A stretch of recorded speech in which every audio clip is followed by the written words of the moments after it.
Friends வணக்கம். புரட்டாசி மாதமா, அதனால் வந்து நான்வெஜ் இல்லாதனால இன்றைக்கி எங்கள் வீட்டில் காளான் பிரியாணி. ஸோ காளான் வந்து 2 கேட்டிருந்தேன், அவன் மறந்துட்டு 1 தான் வச்சுருந்தான். ஸோ அதனால் காளான் பிரியாணிக்கு தேவையானது என்னென்னு பார்த்தீங்கன்னா, இதில் காளான் கம்மியாக இருக்கிறதுனால கேரட்டு, பீன்ஸ் இதெல்லாம் சேர்த்துக்கிட்டோம். மற்றபடி பார்த்திங்கன்னா வெங்காயம், புதினா,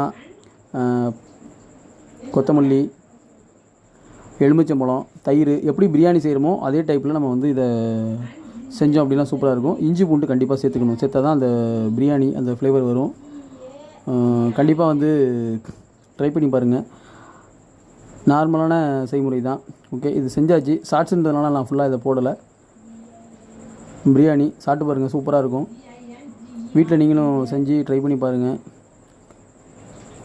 காளானில் வந்து நம்ம செஞ்சு சாப்பிடும்போது ரொம்ப ரொம்ப டேஸ்ட்டாக தான் இருந்துச்சு. ட்ரை பண்ணி பாருங்கள். புரட்டாசியில் நீங்கள் இருந்தீங்கன்னா கண்டிப்பாக